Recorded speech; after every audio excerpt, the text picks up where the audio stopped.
Good morning friends and students. हम बात कर रहे थे समाजशास्त्र के विषय को लेकर। कल हमने फ्रांसीसी क्रांति और औद्योगिक क्रांति जो इंग्लैंड से प्रारंभ हुई थी, हमने उसकी चर्चा कर ली थी। हमने समाजशास्त्र के उद्भव को कल देखा था कि किस कारणवश उसको लाने की आवश्यकता पड़ी, समाज के अध्ययन की आवश्यकता क्यों पड़ी। हमने इस पर चर्चा की। वहीं से हम आगे शुरुआत करेंगे, लेकिन 2 पॉइंट थे जो आपको लिखवाने थे कल, वो नहीं लिखवाए। एक तो जो समाजशास्त्र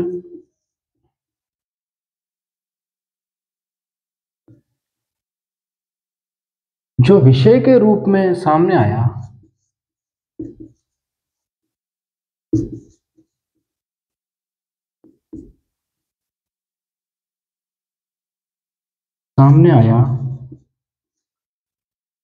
और दूसरा था कि सबसे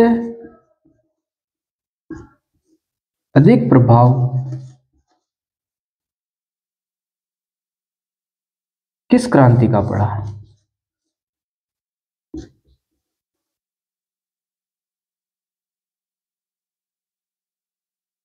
ये दोनों क्वेश्चन को हमने कल डिटेल में समझा था, लेकिन मैंने इनको लिखवाया नहीं था। आपको पता है कि हमने जो क्रांति पढ़ी है वो फ्रांसीसी क्रांति थी, तो इसका सबसे ज्यादा जो प्रभाव पड़ा वो फ्रांसीसी क्रांति से पड़ा, जो 1789 में हुई। 2 दार्शनिक इसमें से हमने चर्चा की थी, उनकी बात की थी। एक तो रूसो, एक मोंटेस्क्यू। आगे वो दार्शनिक हम पढ़ेंगे, और इसकी भी हमने कल चर्चा कर ली थी। इसमें जो व्यक्ति का नाम है वो है ऑगस्ट काम्टे।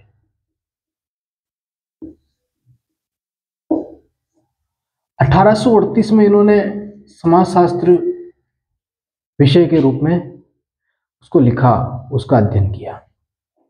लेकिन इन्होंने समाजशास्त्र नाम नहीं दिया था, इन्होंने सामाजिक भौतिकी नाम दिया था।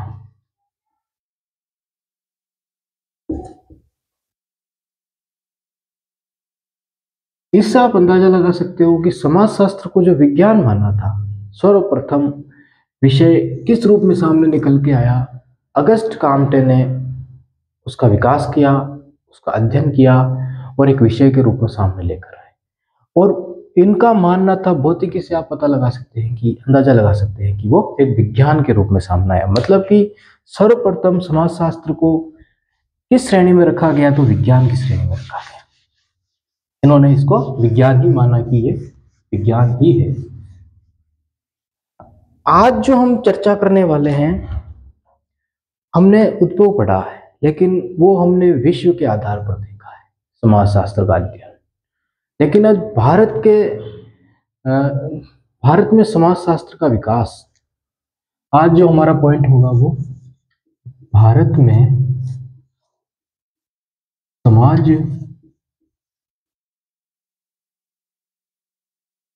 शास्त्र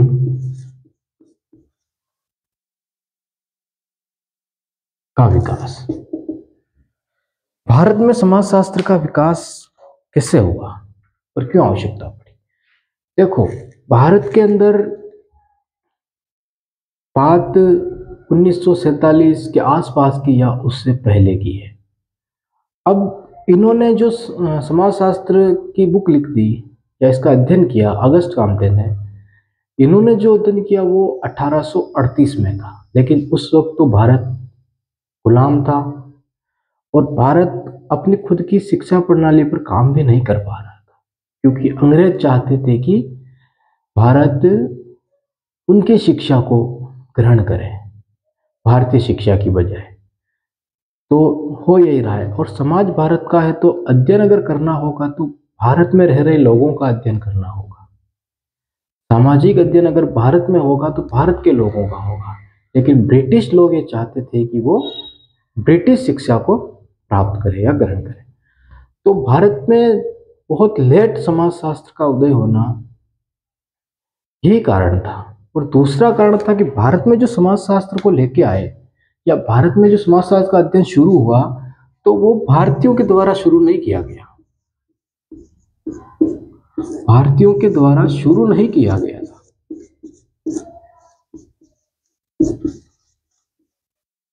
इसको ध्यान रखना आप। ये कई बार क्वेश्चन में एक ही नाम दूसरा देते हैं, 3 नाम भारतीय देते हैं, तो हमें लगता है कि उनमें से कोई होगा और हम तुक्का लगा के आते हैं। भारतीयों के द्वारा भारत में समाजशास्त्र का स्थापना नहीं की गई, लागू नहीं किया। बाद में समाजशास्त्री भारतीय हुए हैं, बहुत सारे हुए हैं, हम उसका नाम भी उनका नाम भी लिखेंगे, लेकिन भारतीयों के द्वारा शुरू नहीं किया गया। सबसे पहले भारत में जो शुरू हुआ वो बम्बई विश्वविद्यालय में शुरू हुआ था, तो ये आपको ध्यान रखना था। अब हम भारत के लिए बात करेंगे। आपको एक लाइन लिखनी है समाजशास्त्र के भीतर। वो लाइन ये लिखनी है कि भारत में समाजशास्त्र की एक विषय के रूप में शुरुआत बहुत देर से हुई। भारत में समाजशास्त्र की एक विषय के रूप में शुरुआत बहुत देर से हुई, किंतु सामाजिक जीवन के विषय में अध्ययन प्राचीन काल से होता रहा है। मैंने कल भी आपको कहा था, जो हमने हमारी पहली क्लास थी उसमें, कि समाज का अध्ययन निरंतर होता रहा है। चाहे राजा हो, चाहे मानव की उत्पत्ति हो, लोगों ने उनके बारे में लिखते रहे हैं, लेकिन होता यूँ है कि हम लिपियाँ पढ़ नहीं पाते हैं, बहुत सारी चीज़ें हमने पढ़ी नहीं है। और भारत के अंदर बड़े बड़े विश्वविद्यालयों को जला दिया गया, कई मुगलों ने जला दिए, कई अंग्रेजों ने समाप्त कर दिए, तो इस कारण हम काफ़ी चीज़ें नहीं पढ़ पाए। तो समाज का जो परिप्रेक्ष्य था काफ़ी हद तक हम उसको नहीं समझ पाए, लेकिन भविष्य वर्तमान में आधुनिक भारत के बाद समाज किस तरह का बना है, किस तरह वो चला है, सब हमने इकट्ठा किया है, हमने हमारी किताबों में लिखा है। तो समाज का अध्ययन चाहे एक विषय के रूप में ना सही, लेकिन निरंतर होता रहा है। देखो, कौटिल्य की अर्थशास्त्र में हमने वो वहाँ के सत्ता के द्वारा जो आर्थिक फैसले लिए गए, लोगों की जो स्थितियाँ थी, हमने उनको उसमें पढ़ा है। तो कौटिल्य की जो अर्थशास्त्र थी उसमें भी तो हमने समाज के बारे में अध्ययन किया है। तो हम आगे बढ़ते हैं। आगे आपको लिखना है कि रामायण व महाभारत जैसे ग्रंथ, कौटिल्य का अर्थशास्त्र व मनु द्वारा लिखी मनुस्मृति तथा ऐसे ही अनेक ग्रंथों में हमें तात्कालिक सामाजिक व्यवस्था के विषय में पता चलता है। वापस बोल रहा हूँ, रामायण एवं महाभारत जैसे और कौटिल्य के अर्थशास्त्र और मनु के मनुस्मृति जैसे ग्रंथों में हमें तात्कालिक सामाजिक व्यवस्था के विषय में पता चलता है, किंतु यह ग्रंथ किसी विषय के परिप्रेक्ष्य को ध्यान में रखकर नहीं लिखे गए हैं। ये बात हमने कल कर ली थी कि सामाजिक अध्ययन को एक विषय के रूप में जब सामने लाया गया तो उसमें बहुत टाइम लग गया। बाकी पहले जो अध्ययन हो रहा था वो हर एक विषय के लिए अलग अलग से हो रहा था। जैसे हमने देखा कि अंतरिक्ष की पहचान करने के लिए हमने खगोल विज्ञान का विकास किया, वैसे ही समुद्र की गहराइयों का पता लगाने के लिए हमने विज्ञान का प्रयोग किया, समुद्र विज्ञान का प्रयोग किया। हमें पता चला कि बीमारियां क्या होती है, उसके लिए हमने आयु विज्ञान का प्रयोग किया, विकास किया, मेडिकल साइंस सामने लेके आए। ऐसी गतिविधियों का पता लगाने में हमने अर्थशास्त्र का विकास किया, जिसे भी हमने कौटिल्य के अर्थशास्त्र के बारे में लिखा। ये होता रहा। आगे एक लाइन और लिखनी है आपको कि यूरोप में समाजशास्त्र के उद्भव के प्रमुख कारण, यूरोप में समाजशास्त्र के उद्भव के प्रमुख कारण फ्रांसीसी क्रांति व औद्योगिक क्रांति माने जाते हैं। हमने कल इसको डिटेल में सुना था, समझा था, आज हम इसको लिख लेते हैं। किंतु भारत में समाजशास्त्र बहुत बाद में आया तथा उस समय भारत ब्रिटिश अधीनता में था। इस कारण यहाँ प्रारंभिक समाजशास्त्रियों अध्ययन अधिकांशतः यूरोपियन विद्वानों के द्वारा किया गया। भारत में समाजशास्त्र की वास्तविक शुरुआत जो हुई थी विश्वविद्यालय बम्बई से मानी जाती है। जहां 1919 में पैट्रिक गैडिस की अध्यक्षता में समाजशास्त्र विभाग की शुरुआत हुई। नाम लिख लेते हैं हम, पैट्रिक गैडिस।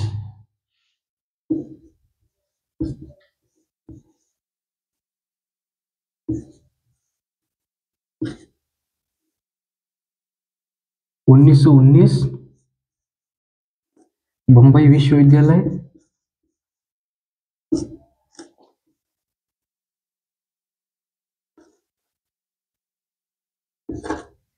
बम्बई विश्वविद्यालय और वास्तविक शुरुआत।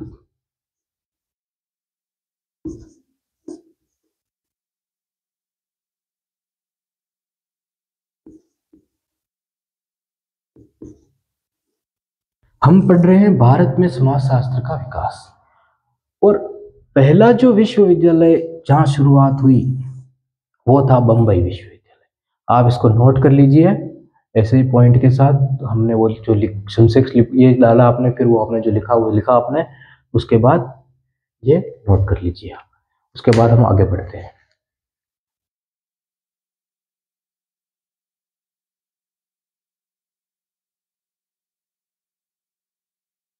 अब देखो, लिख लिया होगा आपने, शुरुआत तो हो गई ये 1919 में वास्तविक, लेकिन इससे पहले एक बात हो रही थी। 1914 में, इससे थोड़ा पहले, एक ये वैकल्पिक विषय के रूप में पढ़ाने लग गए थे इसको। वैकल्पिक विषय मतलब कि किसी और विषय के साथ इसे पढ़ाने लग गए थे, जैसे कि अर्थशास्त्र हो गया, मानव शास्त्र हो गया, ये दो विषय बहुत इंपॉर्टेंट थे, तो उसी के साथ समाजशास्त्र को पढ़ाने लग गए थे। चलो ये आपने समझ लिया, हम आगे बढ़ते हैं। अब इसके बाद कहाँ पे पढ़ाने लगे भारत के अंदर, हम उसको देखते हैं। हम एक साथ कोई फैक्ट नहीं लिखेंगे, हम समझते हुए अलग अलग से लिखेंगे ताकि आपको वो रिलीज रहे, एक फिल्म की तरह सीन आगे बढ़ता रहे, उसी तरह हम लिखेंगे ताकि आपको याद होता रहे। आपको आगे कहाँ पे शुरुआत है उसको लिखना है। 1917 में,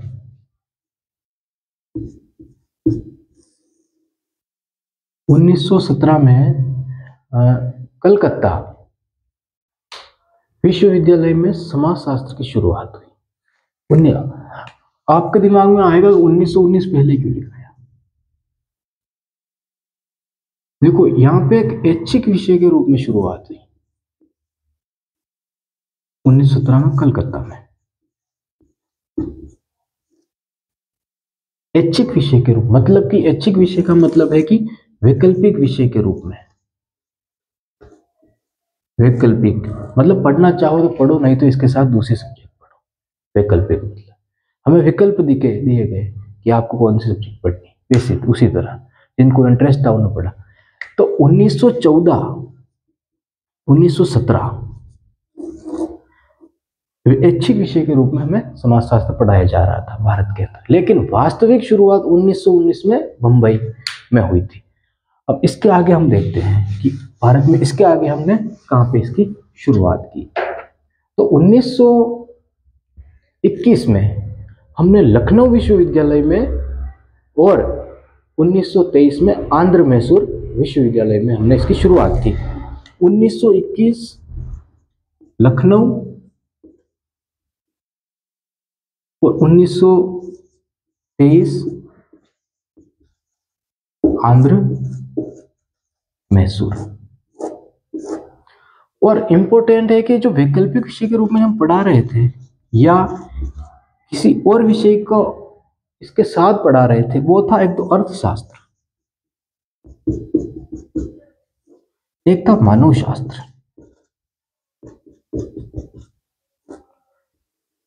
अब आप ये सोच रहे होंगे कि इन विद्यालय में किसके द्वारा शुरुआत की। देखो हम इसके साथ अगर वो लिखने लगे तो हमें समझ में चीजें नहीं आएगी, हमें रटना पड़ेगा। इसलिए हम अभी इनको इतना लिख के छोड़ रहे हैं, आगे जो हम डिटेल में वापस पढ़ेंगे इनको, क्योंकि समाजशास्त्र का संपूर्ण अध्ययन करना है, तो उसमें वो चीजें वापस अपने आप ही घूमती हुई आ जाएगी। जब वो नाम आएंगे तो ये आप को चीजें ये सारी याद रहेंगी। इसलिए हम अभी इनको इतना डिटेल में नहीं लिख रहे हैं। हम अभी एक समाजशास्त्र की शुरुआत कर रहे हैं, उसका बेसिक तैयार कर रहे हैं। तो भारत में जो समाजशास्त्र की शुरुआत हुई वो हमने लिख लिया। अब हुआ क्या कि भारत में शुरुआत तो हो रही है, लेकिन वो ऐच्छिक विषय के रूप में ऐसी जिस तरह अध्ययन होना चाहिए था वैसा अध्ययन हो नहीं रहा है। और आपको पता है कि 1947 में हमने 1947 में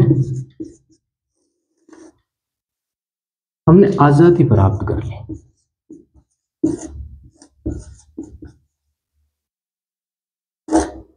तो संप्रभु भारत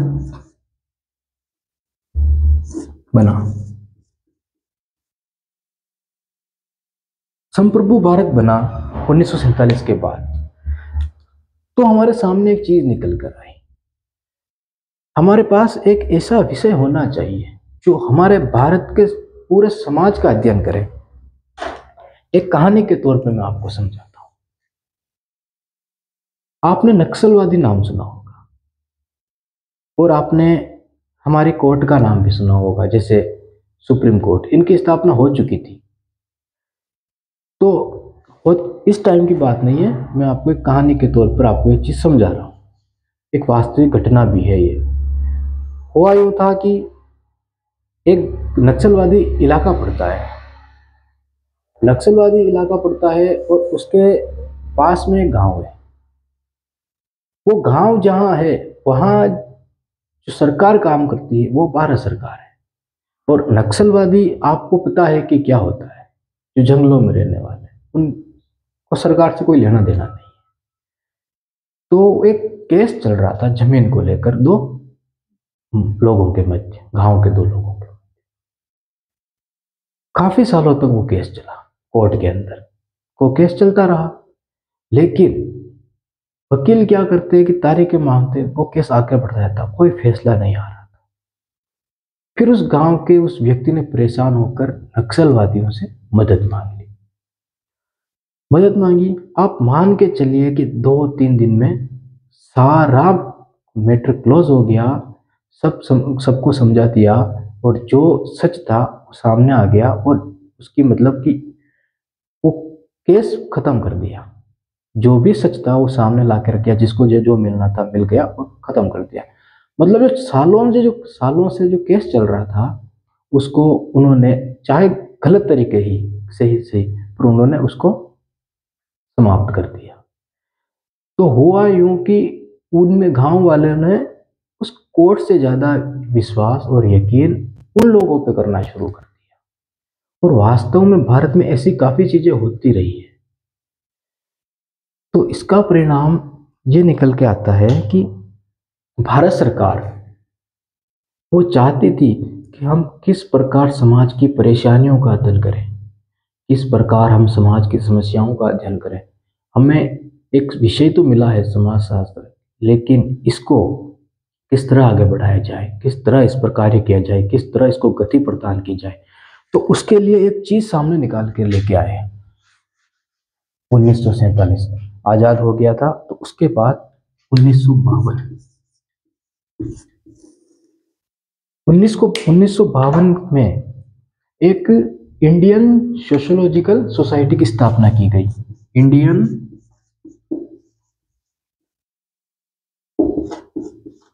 लॉजिकल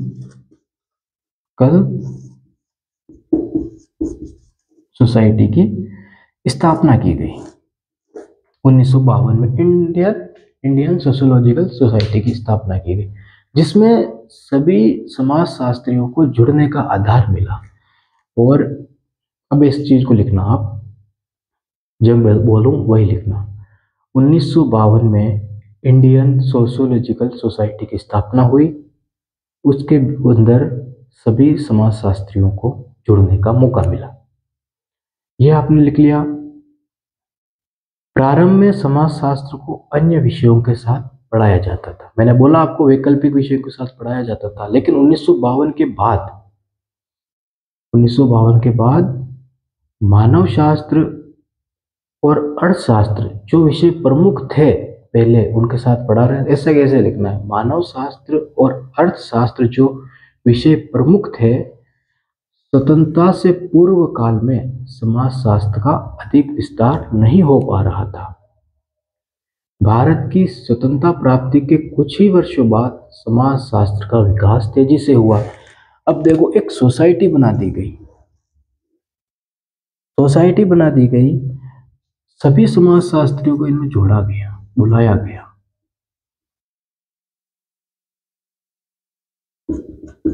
समाजशास्त्री को इनमें जोड़ा गया, बुलाया गया। यहाँ पे मीटिंग हुई और उसमें कहा गया कि विद्यालय में भारत के गांव-गांव में यह विषय पहुंचना चाहिए, ताकि लोगों को अधिकारों के बारे में पता चले, समाज के बारे में पता चले, भाईचारे, बंधुत्व, स्वतंत्रता के बारे में पता चले, उनके रहन सहन के बारे में पता चले, रीति रिवाजों के बारे में पता चले, उनके धर्म के बारे में पता चले। क्योंकि 1947 में आपको पता है, जब बंटवारा हुआ था तो धर्म के नाम पे लाखों लोगों ने, 80 लाख लोग बेघर हुए थे, 5 लाख लोगों की जानें चली गई थी। और जानें गई नहीं थी, काट डाला था उनको, मार डाला था। जो ट्रेनें आई थी पाकिस्तान से और जो जा रही थी उसमें सिर्फ लाशें भरी थी और एक ड्राइवर रहता था बस, और कुछ नहीं था वहां पे। ये हालत थी 1947 के भारत में। तो हमने भारत में अर्थशास्त्र की बात कर रहे हैं, तो हमने ये देख लिया कि किस तरह भारत में तेजी से विकास हुआ और उसका कारण क्या रहा, विकास क्यों करना पड़ा, ताकि लोगों को उनके अधिकारों के बारे में समझाया जा सके। एक राजनीति शास्त्र एक अच्छा है, लेकिन लैंग्वेज इतनी कठिन थी राजनीति की कि लोगों को समझ में नहीं आ रहा था। और संपूर्ण समाज का अध्ययन करने के लिए राजनीति एक अलग विषय था, तो उसको लोगों के बीच में ले जाकर सब कुछ नहीं बताया जा सकता था। लेकिन समाजशास्त्र तो नाम से ही समाज का शास्त्र है, तो वो एक ऐसा विषय था जिसमें संपूर्ण समाज का अध्ययन कर सकते थे। यही कारण था कि भारत में तेजी से विकास करने के लिए समाजशास्त्र को चुना गया। हम आगे बढ़ते हैं। इसमें आपको एक लिखनी है, 2 पॉइंट फैक्ट लिखने हैं आपको यहाँ पे। Tata Institute of Social Work, Lucknow,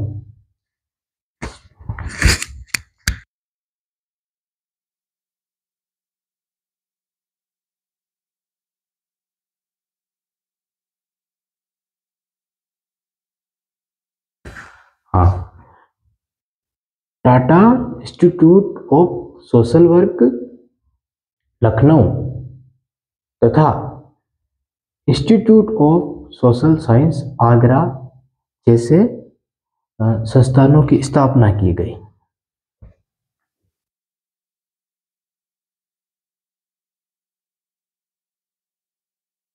लिख लिया आपने? अब आगे हम कुछ नाम लिखने हैं आपको, बस, फिर हमारा भारत में समाजशास्त्र पूरा हो जाएगा। भारत के हमें कुछ समाजशास्त्रियों के नाम लिखने हैं। भारत के समाजशास्त्री,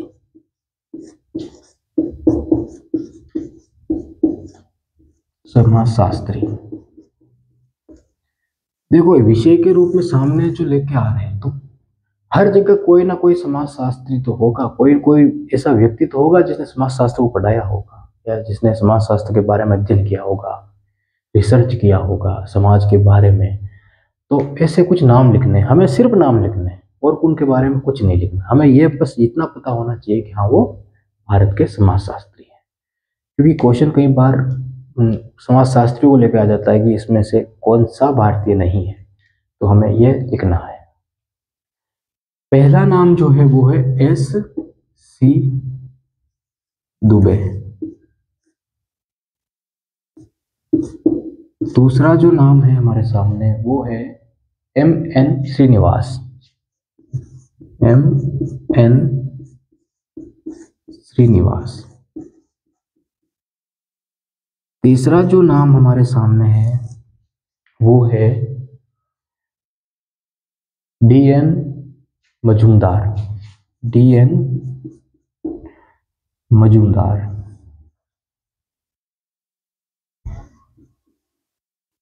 चौथा जो नाम हमारे सामने आएगा वो है G.S.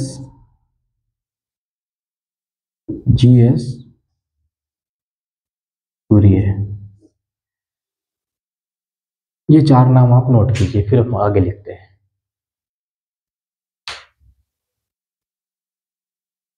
ऊपर के आपने लिख लिए होंगे। एक नाम और है पीएच कपाड़िया। यह है 5वां समाजशास्त्री। छठा समाजशास्त्री हमारे सामने जो आएगा वो है इरावती कर्वे।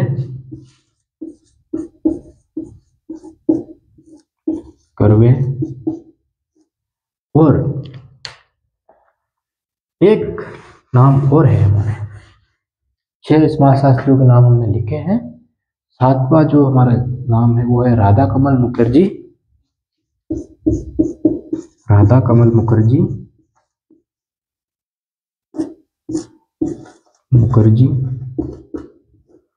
और 8वां जो नाम है हमारे सामने वो है योगेंद्र सिंह।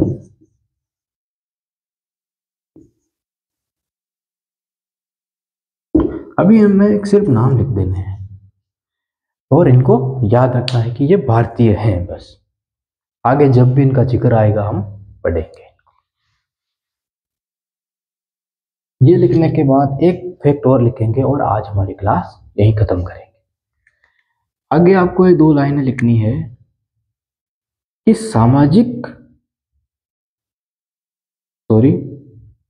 भारतीय समाजशास्त्रियों में एम.एन. श्रीनिवास द्वारा दी गई संस्कृतिकरण और पश्चिमीकरण व प्रभुत्व जाति की अवधारणाओं व राधा कमल मुखर्जी द्वारा दी गई सामाजिक मूल्य की अवधारणा के अलावा वैश्विक स्तर पर कोई उल्लेखनीय सिद्धांत व अवधारणाओं का विकास भारतीय समाजशास्त्रियों द्वारा नहीं हुआ है, जो चिंता के साथ साथ सुधार का विषय भी है। देखो, संस्कृतिकरण और पश्चिमीकरण और प्रभुत्व जाति, ये जो 3-4 शब्द हैं, हम अगली क्लास में जब हम भारत के समाजशास्त्रियों और इनके बारे में जब डिटेल में चर्चा करेंगे तब इन शब्दों को हम समझेंगे। अभी इनको अगर समझ लेंगे तो क्लास काफ़ी ज़्यादा लंबी चली जाएगी। पश्चिमीकरण आपको पता ही है कि पश्चिम से कौन आए थे, अंग्रेज आए थे, इंग्लैंड से अंग्रेज आए थे। तो पश्चिमीकरण उनका किस तरह हमारे ऊपर वो थोपना चाहते थे। संस्कृतिकरण और हमारा जाति किस प्रकार जाति का प्रभाव पड़ रहा था, किस प्रकार हमें जाति में बांटा गया था। तो सारी चर्चाएं हैं, तो इनको अभी करेंगे तो क्लास काफ़ी ज़्यादा लंबी हो जाएगी। आज भारत के समाजशास्त्र के विकास के बारे में हमने पढ़ा और बहुत डिटेल में पढ़ा। कुछ फैक्ट हमने छोड़े हैं, हमने लिखे नहीं, क्योंकि उसका जिक्र आगे आएगा और उसको समझते हुए लिखेंगे। हम रटने की कोशिश बिल्कुल भी नहीं करेंगे। यही थी आज की हमारी क्लास। बहुत बहुत धन्यवाद आपका। मिलते हैं नेक्स्ट क्लास में।